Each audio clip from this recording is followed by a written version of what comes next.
Test 4. You will hear a number of different recordings, and you will have to answer questions on what you hear. There will be time for you to read the instructions and questions, and you will have a chance to check your work. All the recordings will be played once only. The test is in 4 sections. At the end of the test, you will be given 10 minutes to transfer your answers to an answer sheet. Now turn to Section 1. Section 1. You will hear a woman telephoning for information about a festival. First, you have some time to look at questions 1 to 7.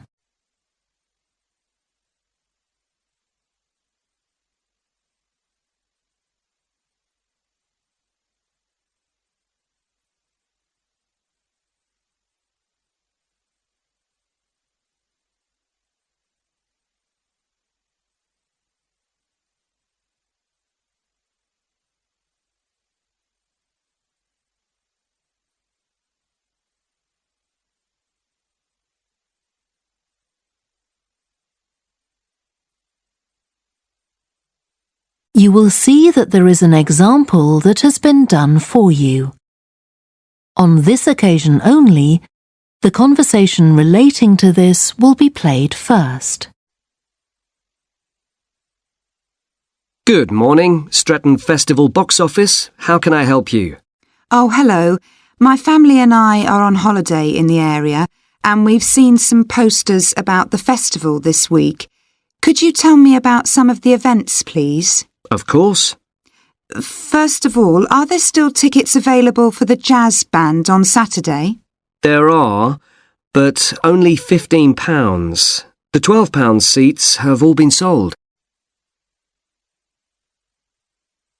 The man says that tickets are available for £15, so 15 has been written in the space.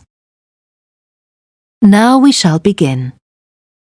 You should answer the questions as you listen because you will not hear the recording a second time. Listen carefully and answer questions 1 to 7. Good morning, Stretton Festival box office. How can I help you? Oh, hello. My family and I are on holiday in the area, and we've seen some posters about the festival this week. Could you tell me about some of the events, please? Of course. First of all, are there still tickets available for the jazz band on Saturday? There are, but only £15. The £12 seats have all been sold. OK, and the venue is the school, isn't it? Yes, that's right. The secondary school. Make sure you don't go to the primary school by mistake. And there's an additional performer who isn't mentioned on the posters. Carolyn Hart is going to play with the band. Oh, I think I've heard her on the radio. Doesn't she play the oboe or flutes or something? Yes, the flute. She usually plays with symphony orchestras, and apparently this is her first time with a jazz band. Well, I'd certainly like to hear her. Then the next thing I want to ask about is the duck races. I saw a poster beside a river. What are they exactly? Well, you buy a yellow plastic duck, or as many as you like. They're £1 each. And you write your name on each one. There'll be several races, depending on the number of ducks taking part. And John Stevens, a champion swimmer who lives locally, is going to start the races. All the ducks will be launched into the river at the back of the cinema. Then they'll float along the river for 500 metres, as far as the railway bridge. And are there any prizes? Yes. The first duck in each race to arrive at the finishing line wins its owner free tickets for the concert on the last night of the festival. You said you can buy a duck. I'm sure my children will both want one. They're on sale at a stall in the market. You can't miss it. It's got an enormous sign showing a couple of ducks. OK, I'll go there this afternoon. I remember walking past there yesterday. Now, could you tell me something about the flower show, please? Well, admission is free and the show is being held in Bythwaite Hall. Sorry, how do you spell that? Bythwaite.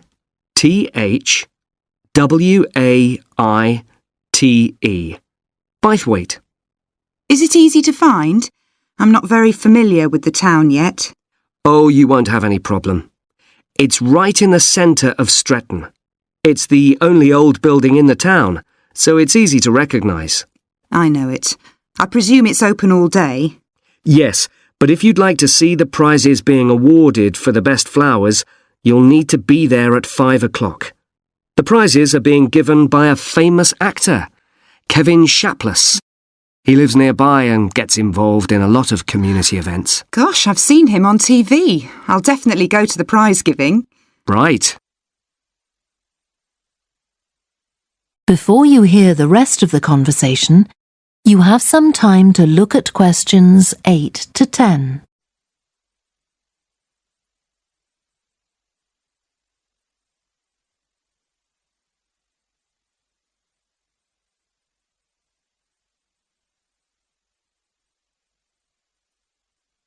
Now listen and answer questions 8 to 10. I've seen a list of plays that are being performed this week, and I'd like to know which are suitable for my children and which ones my husband and I might go to. How old are your children? 5 and 7. What about The Mystery of Muldoon? That's aimed at 5 to 10-year-olds. So if I take my children, I can expect them to enjoy it more than I do? I think so. If you'd like something for yourself and your husband and leave your children with a babysitter, you might like to see Fire and Flood. It's about events that really happened in Stretton 200 years ago, and children might find it rather frightening. Oh, thanks for the warning. And finally, what about Silly Sailor? That's a comedy, and it's for young and old. In fact, it won an award in the Stretton Drama Festival a couple of months ago. OK. Well, goodbye and thanks for all the information. I'm looking forward to the festival. Goodbye. That is the end of section 1. You now have half a minute to check your answers.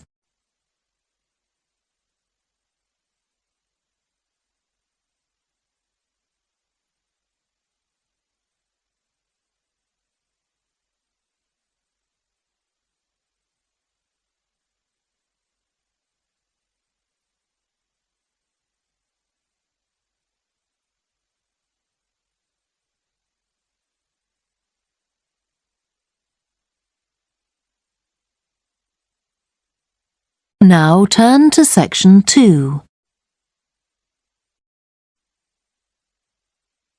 Section 2. You will hear a guide at an art museum talking to a group of visitors. First, you have some time to look at questions 11 to 16.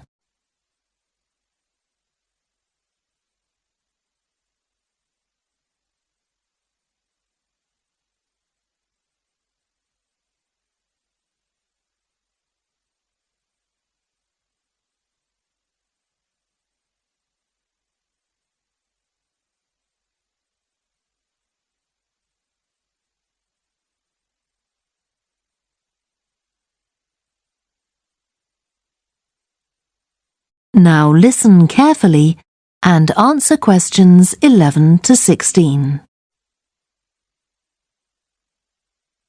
Good morning and welcome to the museum, one with a remarkable range of exhibits which I'm sure you'll enjoy. My name's Greg and I'll tell you about the various collections as we go around. But before we go, let me just give you a taste of what we have here. Well, for one thing, we have a fine collection of 20th and 21st century paintings, many by very well-known artists. I'm sure you'll recognize several of the paintings. This is the gallery that attracts the largest number of visitors, so it's best to go in early in the day before the crowds arrive. Then there are the 19th century paintings. The museum was opened in the middle of that century, and several of the artists each donated one work to get the museum started, as it were. So they're of special interest to us. We feel closer to them than to other works.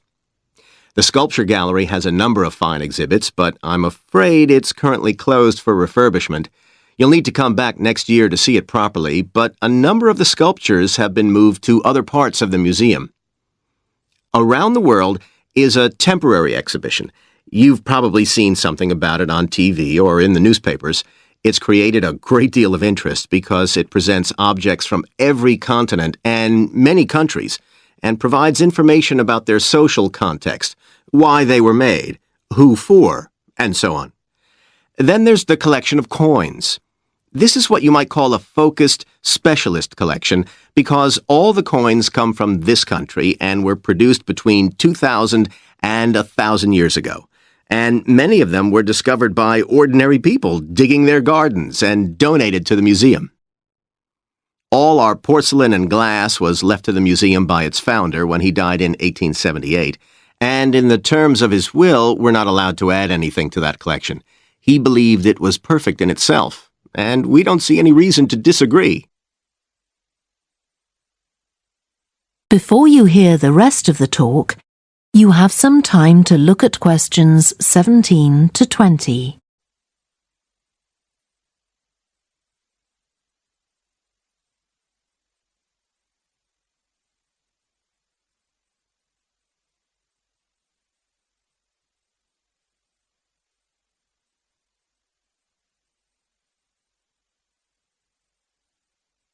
Now listen and answer questions 17 to 20. Okay, that was something about the collections, and now here's some more practical information, in case you need it. Most of the museum facilities are downstairs in the basement, so you go down the stairs here. When you reach the bottom of the stairs, you'll find yourself in a sitting area with comfortable chairs and sofas where you can have a rest before continuing your exploration of the museum. We have a very good restaurant which serves excellent food all day in a relaxing atmosphere. To reach it, when you get to the bottom of the stairs, go straight ahead to the far side of the sitting area, then turn right into the corridor. You'll see the door of the restaurant facing you. If you just want a snack or if you'd like to eat somewhere with facilities for children, we also have a cafe. When you reach the bottom of the stairs, you'll need to go straight ahead, turn right into the corridor, and the cafe is immediately on the right. And talking about children, there are baby-changing facilities downstairs. Cross the sitting area, continue straight ahead along the corridor on the left, and you and your baby will find the facilities on the left-hand side. The cloakroom, where you should leave coats, umbrellas, and any large bags, is on the left-hand side of the sitting area. It's through the last door before you come to the corridor. There are toilets on every floor, but in the basement, they're the first rooms on the left when you get down there. Okay, now if you've got anything to leave in the cloakroom, please do that now, and then we'll start our tour. That is the end of section 2. You now have half a minute to check your answers.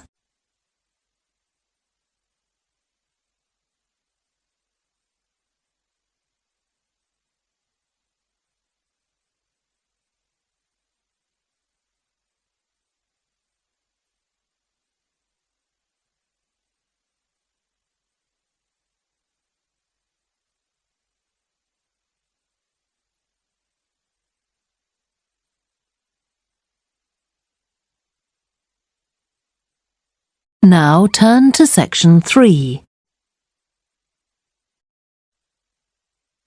Section 3.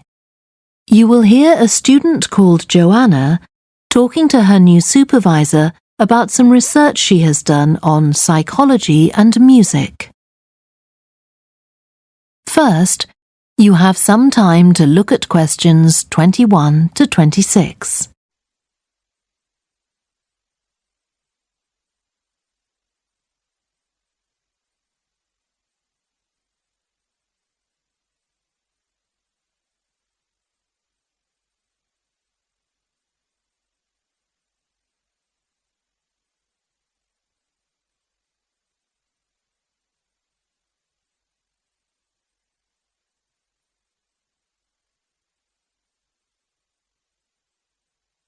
Now listen carefully and answer questions 21 to 26. Hi, Joanna. Good to meet you. Now, before we discuss your new research project, I'd like to hear something about the psychology study you did last year for your master's degree. So, how did you choose your subjects for that? Well, I had 6 subjects, all professional musicians and all female. 3 were violinists, and there was also a cello player and a pianist and a flute player.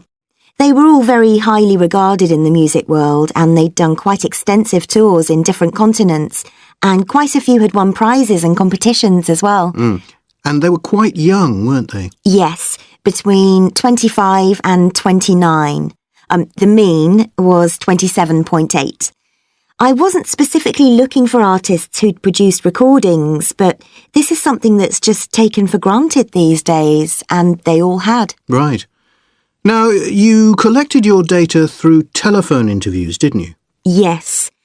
I realised if I was going to interview leading musicians, it'd only be possible over the phone because they're so busy. I recorded them using a telephone recording adapter. I'd been worried about the quality, but it worked out all right. I managed at least a 30-minute interview with each subject, sometimes longer. Did doing it on the phone make it more stressful? I'd thought it might. It was all quite informal though, and in fact they seemed very keen to talk. And I don't think using the phone meant I got less rich data. Rather the opposite, in fact. Interesting. And you were looking at how performers dress for concert performances? That's right. My research investigated the way players see their role as a musician and how this is linked to the type of clothing they decide to wear. But that focus didn't emerge immediately. When I started, I was more interested in trying to investigate the impact of what was worn on those listening, and also whether someone like a violinist might adopt a different style of clothing from, say, someone playing the flute or the trumpet. It's interesting that the choice of dress is up to the individual, isn't it? Yes, you'd expect there to be rules about it in orchestras, but that's quite rare. Before you hear the rest of the discussion, you have some time to look at questions 27 to 30.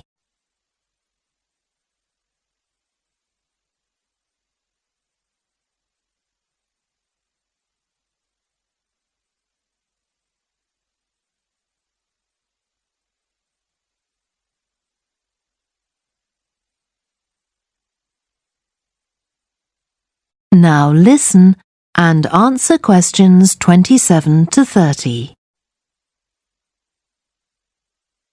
You only had women performers in your study. Was that because male musicians are less worried about fashion? I think a lot of the men are very much influenced by fashion, but in social terms, the choices they have are more limited. They'd really upset audiences if they strayed away from quite narrow boundaries. Now, popular music has quite different expectations. Did you read Mike Frost's article about the dress of women performers in popular music? No. Well, he points out that a lot of female singers and musicians in popular music tend to dress down in performances and wear less feminine clothes, like jeans instead of skirts. And he suggests this is because otherwise they'd just be discounted as trivial. But you could argue they're just wearing what's practical. I mean, a pop music concert is usually a pretty energetic affair. Yes, he doesn't make that point, but I think you're probably right. I was interested by the effect of the audience at a musical performance when it came to the choice of dress. The subjects I interviewed felt this was really important. It's all to do with what we understand by performance as a public event. They believed the audience had certain expectations, and it was up to them as performers to fulfill these expectations, to show a kind of esteem. They weren't afraid of looking as if they'd made an effort to look good. I think in the past, the audience would have had those expectations of one another too, but that's not really the case now. Not in the UK, anyway. No. And I also got interested in what sports scientists are doing too with regard to clothing. Musicians are quite vulnerable physically, aren't they? Because the movements they carry out are very intensive and repetitive, so I'd imagine some features of sports clothing could safeguard the players from the potentially dangerous effects of this sort of thing. Yes, but musicians don't really consider it. They avoid clothing that obviously restricts their movements, but that's as far as they go. Anyway, coming back to your own research, do you have any idea where you're going from here? I was thinking of doing a study using an audience, including... That is the end of section 3. You now have half a minute to check your answers.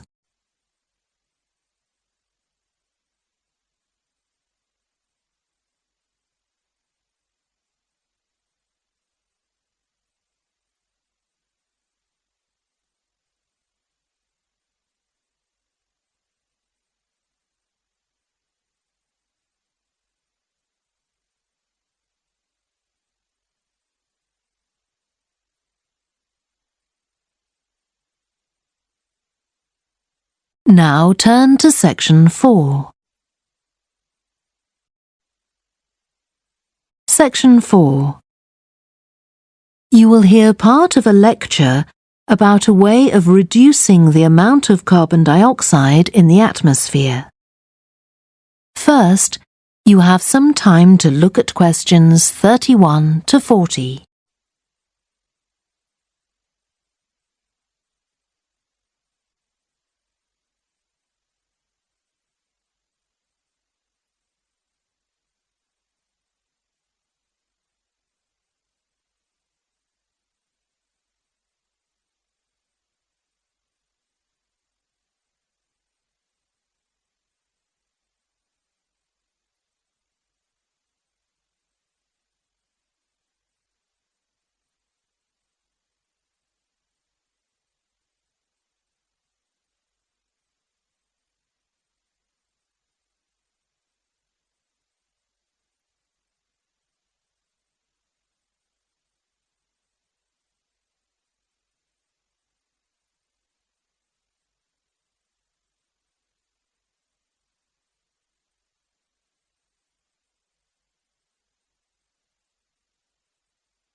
Now listen carefully and answer questions 31 to 40.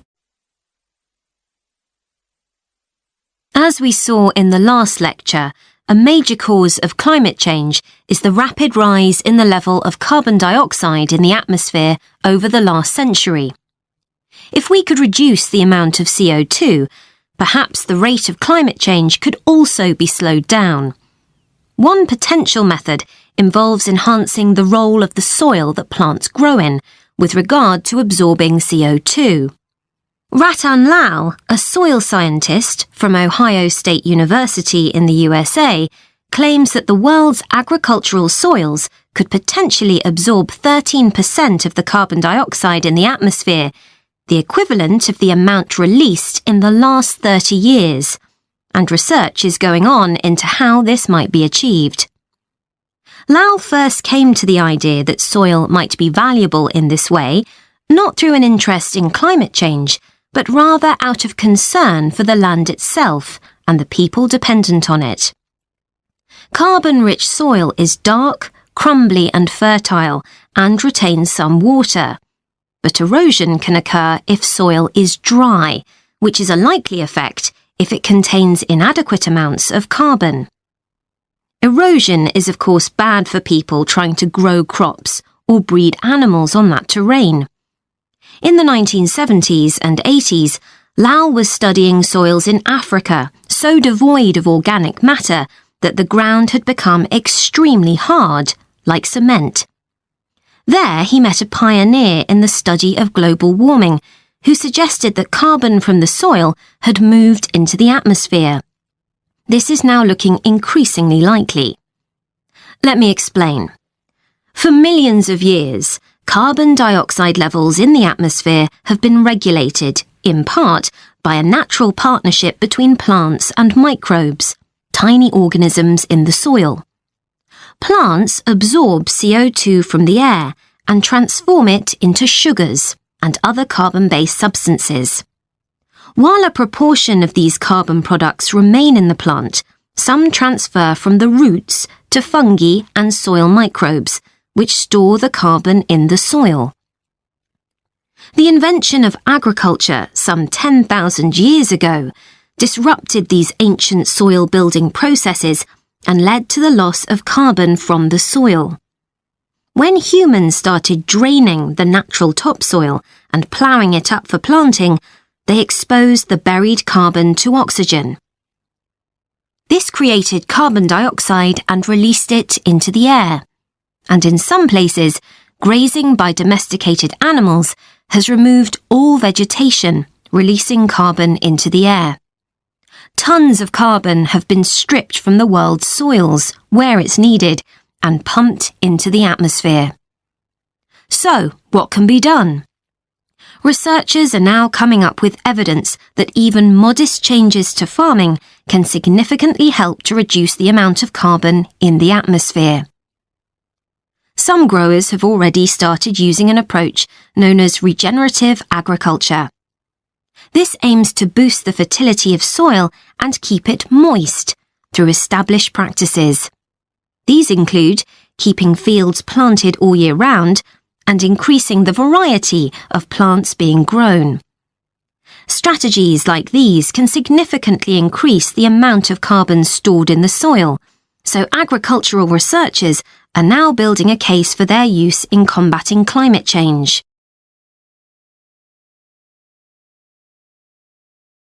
One American investigation into the potential for storing CO2 on agricultural lands is taking place in California.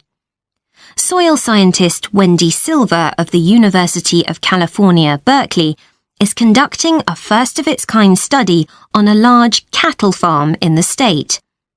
She and her students are testing the effects on carbon storage of the compost that is created from waste, both agricultural, including manure and corn stalks, and waste produced in gardens, such as leaves, branches, and lawn trimmings.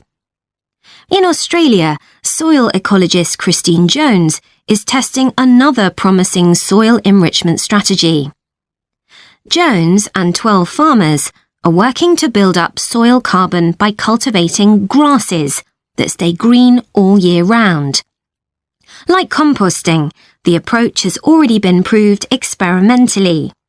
Jones now hopes to show that it can be applied on working farms and that the resulting carbon capture can be accurately measured.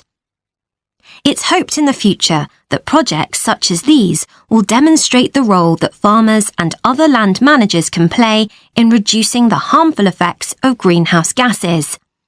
For example, in countries like the United States, where most farming operations use large applications of fertilizer, changing such long-standing habits will require a change of system. Ratan Lal argues that farmers should receive payment, not just for the corn or beef they produce, but also for the carbon they can store in their soil. Another study being carried out. That is the end of section 4. You now have half a minute to check your answers.